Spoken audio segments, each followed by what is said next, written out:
Yes! Yes! Chaos! Embrace the chaos! How's it going, everybody? I am Jason of Jason Drum here, and today I'm here bringing you guys my NFL Week 16 recap. So let's go ahead and dive right into these. But before we do, let me know in the comments down below what you guys thought of Week 16. I want to hear what you guys have to say. And hey, keep me honest. I'll respond to every single one of you guys who leaves a comment. Alright, so we're going to kick things off here with Thursday Night Football. The New Orleans Saints falling to the Los Angeles Rams by a final score of 30-22. This game was an absolute banger of a game. Both teams fighting hard for their lives, as these were a matchup of two 7-7 teams who were fringe playoff contenders and needed this win desperately. The Rams dominant, but they have had problems these last few weeks, and once again it happened this week. They're not putting their opponents away. They are getting the win, but they are letting their opponents sneak back in there. If you own the Niners and you're up 30 or you're up 24 on the Niners and you let them back in the game, they're going to come steaming back. So the Rams can't keep playing these games. Meanwhile, the Saints, you played a nice effort to come back, but you guys are done. You have some serious problems. You have a couple division games coming up, which really could help your chances of making the division championship, but you're not convincing me right now. I need to be convinced on teams for the playoffs. Moving on to the first of two Saturday games, the Cincinnati Bengals getting absolutely smacked by the Pittsburgh Steelers. Oh my gosh, Mason Rudolph led their sleigh tonight in Pittsburgh, didn't they?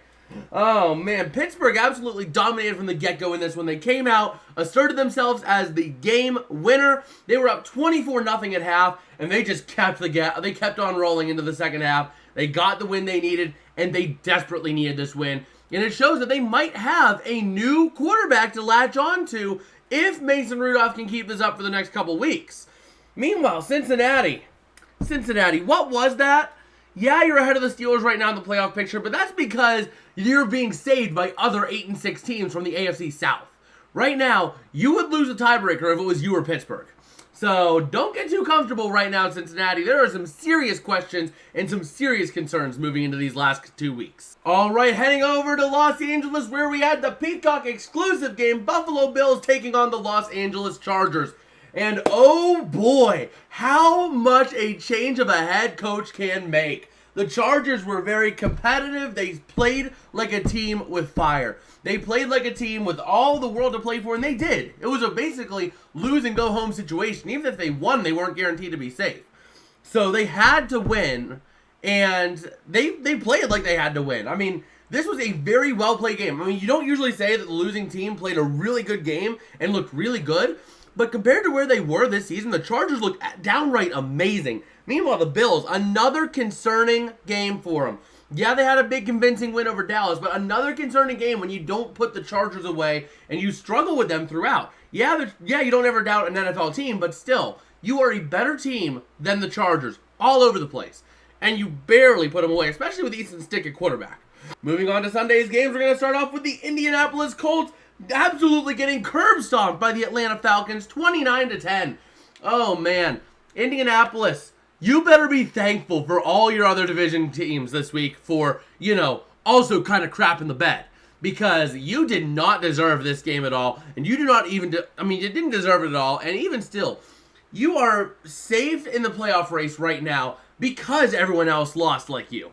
In Atlanta, you had the whole world to play for. You were 6-8. You had to get there for the division title because that's going to be your best chance at making a playoff spot. And even still, you're still a game behind Tampa Bay, so it's not even guaranteed there.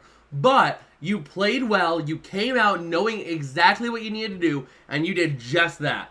Meanwhile, there are some concerns for Indianapolis, but I knew Minshew Mania was going to end at some point. It always does, and it came against a weaker opponent, as we always expect to see it. All right, moving on to the Green Bay Packers, getting embarrassed in Carolina by the Panthers. Final score, Packers win 33-30. But it had no right to be this close. Joe Barry, for the third consecutive week, having another embarrassing performance. He shouldn't have even been let back on the plane on the way back to Green Bay, let alone keeping his job another week. And everyone knows it. All Packers fans have been crying out on social media to fire Joe Barry. And they need to. He is not a good defensive coordinator. He should have shut down the Giants. He should have shut down the Panthers. He should have been able to contain the Buccaneers. And yet at the same time, they didn't. And it's a concern on the defensive side, and that reflects poorly on the defensive coordinator. Yeah, they don't have a lot of big pieces, but they have enough pieces to contain the Panthers to under 30 points. I mean, come on. Carolina, though, you had nothing to play for, and you played your hearts out. You are playing to play spoiler, and you did just that, almost, but you are looking pretty solid. And I like this team's situation if they can navigate the draft situation going forward. Moving into Houston, where the Browns came into town, and not Deshaun Watson's revenge game. Nuh-uh. This was Joe Flacco. And man, Flacco leading the Browns to a massive victory. 36-22. That is huge. Joe Flacco looking elite. He is back to, it looks like he's back to his Ravens form. That means the Browns could be a very big pain in the butt in the playoffs. I don't know about anyone else, but I do not want to face this team in the playoffs with my season on the line. Just saying. I mean, the Browns are looking dangerous, and the Texans, well, they need C.J. Stroud. They didn't have C.J. this game. They tried to come back, and they got a touchdown, but really just not looking great. You need C.J. Stroud. Otherwise, you don't have a great team. All right, moving into Minnesota, where the Lions came to town and played a close game against the Vikings, but won by a final score of 30-24. Detroit managing to cling on. Another ugly game. Once again, the turnovers were their weakness. They turned the ball over, they gave up points because of it, and they had problems as a result. This can't continue in the playoffs because if you would do that against a Philadelphia, a Dallas, even Philadelphia in their spot they're in right now, a Dallas, a San Francisco, even a Los Angeles Rams, that ain't gonna fly. So you gotta get that act together. Otherwise, you're gonna have serious problems, and you could very well be a first-round exit despite clinching the NFC North. Minnesota, on the other hand, I mean, you played a football game, but at what cost? You had Jordan Addison go down. You had, I think it was Jordan Addison. It was either Addison or Madison go down, and T.J. Hawkinson go down. I don't know the extent of the injuries. I haven't honestly had the time to be able to look at it. It's been a crazy couple days with the holiday and everything. But either way, if any of those players are out for any extended period of time, you are screwed down the stretch, especially with all these other teams right on top of each other in the NFC playoff picture. All right, moving on to New York, where the Commanders came to town to play the Jets. And man, this was a good one. 17-0 Jets lead. And then they managed to pull a comeback. The Commanders managed to pull a big comeback, get a lead, 28-27. And then the Jets managed to come back and kick a field goal at the very end. I mean, woo. Washington, once again, playing the role of the comeback kid in the Ron Rivera era. I mean, this team has some potential. With the way they've played in the last couple minutes of games, they have potential. They're just not living up to that potential. Meanwhile, the Jets, you had nothing to play for, but you got to win. It was Tank Bowl, so you won, but you lost. So, don't know if I'd be too happy about that win there, Jets fans. All right, moving down to Tennessee, where the Seahawks come to town to take on the Titans. And man, this was a back-and-forth tight game, low-scoring but tight game. Final score 20-17 Seahawks victory. Seattle, great victory. It keeps you in the playoff picture, but you almost lost to Tennessee. You want to explain yourself there, bud? I know Tennessee's up and coming, but come on. If you want to compete with the likes of the Niners or the Cowboys or any of those teams, you gotta win against the low-level teams. You can't be doing this in January. And meanwhile, Tennessee, great game. You managed to play when you had little to play for other than, development of your players. You did a really good job of staying in it and staying assertive throughout. Great job there despite the loss, Tennessee. All right, moving on to a pantsing on national television. The Jacksonville Jaguars getting absolutely embarrassed by the Tampa Bay Buccaneers. And man, final score 30-12. And man, Jacksonville, what happened? I know Trevor Lawrence's high ankle sprain kind of hurt you, but really, are you that dependent on Trevor Lawrence that when he is not 100%, you can't win a game? You can't even make it competitive? Come on. That is not the like of a playoff team. A playoff team should have that next man up mentality. Be able to get in there and play around a weaker situation if need be. You guys aren't. You are struggling. You are not looking good doing so. You had a 3 or 4 game lead in that division, and now you're in danger of losing it as you're tied with the other two, the Colts and the Texans. You got to get your act together. Otherwise, I don't even want to see you in the playoffs, Jacksonville. Meanwhile, Tampa Bay, you guys are coming back, and Baker Mayfield looking good once again, putting on a show. And it looks like Tampa might have found their new quarterback, and Baker might have found a home. Just saying. There's mutual interest in a contract, and Tampa Bay's domination asserts themselves for the NFC South. I believe they have a one-game lead over... Yeah, it's a one-game lead over the Falcons and Saints. They should be both 7-8. So, big win for the Bucs to get a sole lead of the South with a one-game advantage. All right, going to Chicago where the Cardinals are coming to town. And this game was a blowout by the Bears. 27-16. And man, it was not even close. Chicago, they did a good job staying alive despite their slim chances. They still are alive in the playoff picture. They needed to win. And there is a decent chance right now that there's somewhat of a chance they can make it. Do I think it'll happen? No, there's a lot that needs to happen, but there's a chance, just saying. Meanwhile, Arizona, you had nothing to play for, but you did decent. You accomplished the tank, and you still showed that you have some sort of life at all times in a game. So congratulations on looking somewhat alive, not completely dead, and still getting a better draft pick. All right, heading down to Miami for the game of the week. The Dallas Cowboys falling to the Miami Dolphins 22-20.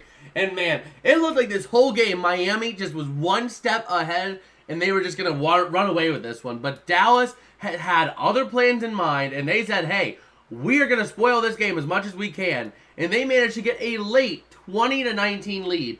But they left too much time for Tua. And the Dolphins end up getting a big win. This is a huge statement win for Miami. It allows them to still stay in the race for the 1 seed and be, only a game back of it. Meanwhile, taking a look here, I mean, what do you have for Dallas? You've been struggling, and you're collapsing at the wrong time. Once again, this Dallas team plays really good in the regular season. Come playoff time, they start struggling, and it's happening again. This team is building up. They're going to get a win over Tampa Bay, I would hope, but they're not looking like a team that's going to go much further than the divisional round, if at all. Up next, we have an absolute show on display. The New England Patriots beating the Denver Broncos in regulation. Final score 26-23. Oh boy. Talk about a tale of two halves. First half was dead. 7-3. It was 7-3. 2 missed field goals. It was not pretty at all. And then this third quarter happens, and the Patriots just hit a roll. They kept going. They had a 20 or 23 points at the end of the quarter. I mean, they played really good football in that third quarter. Despite a missed PAT, they played really good. And then they let Denver back in it, and Denver took a lead towards the end. And man, this was an absolute thriller. But the Broncos just fallen short. Once again, this team, I don't know about them. They had a really good run in the middle of the season. I think it was too little too late. They were 6-3 in their last 9 games, I believe.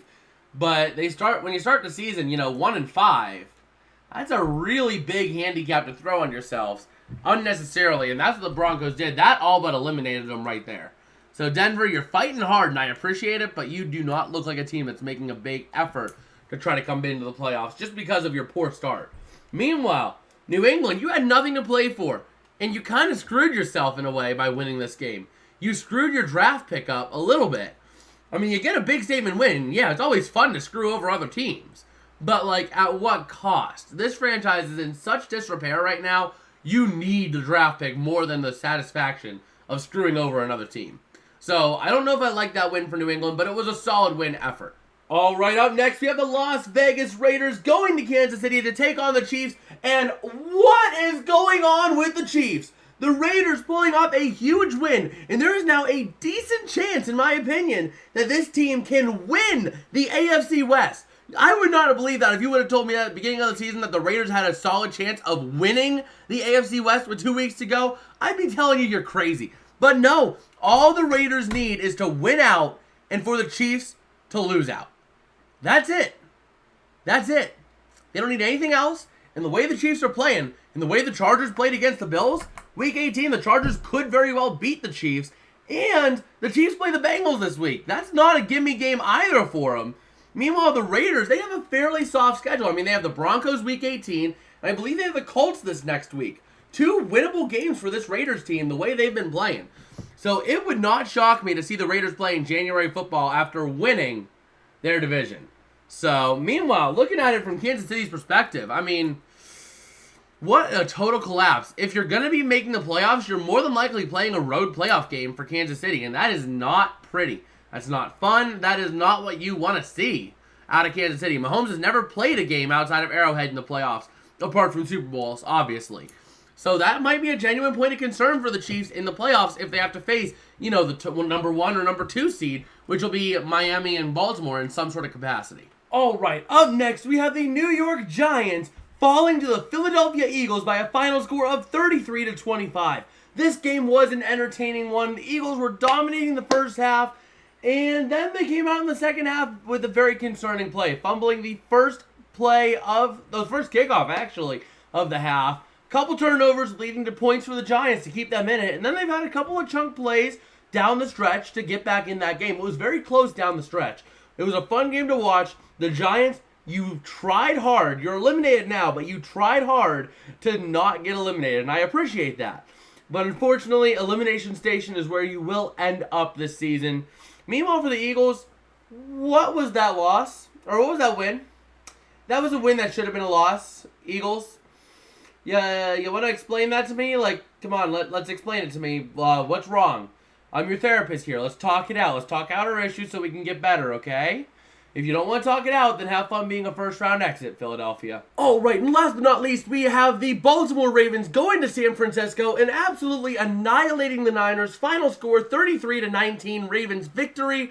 And man, this was all Ravens from the start. The Niners didn't even really have much of a chance in it. Brock Purdy throwing 4 interceptions. It was just an ugly, ugly, ugly game for San Francisco. And this could very well come back to bite them down the line if they start hitting a struggle at this point in the season. They had many injuries. They were down to no offensive linemen in reserves, and that was ugly for them. Meanwhile, on the Ravens side of things, the Ravens managed to get a big win against a quality opponent to almost secure the 1 seed. And meanwhile, looking at the way it stands here, the Ravens, they had an injury with Kyle Hamilton, but I'm not sure if he's back or not, or if he will be back or not. But either way, the Ravens coming back pretty healthy, all things considered, I should say. And they got themselves a big quality win, and now they hold a 1-game lead in the AFC. All right, well, that's about going to do it for me today. If you guys did like, don't forget to smash like and subscribe. It does help me out a whole lot. It tells me that I'm making content that you guys enjoy and that I should just keep doing what I'm doing. And with that, if you haven't already, make sure you go ahead and check out my Chargers postmortem down here. And we will have the postmortem for the New York Giants coming up hopefully tomorrow at some point in the early afternoon, ideally. And with that, I will see you guys later. Peace out and have a good one.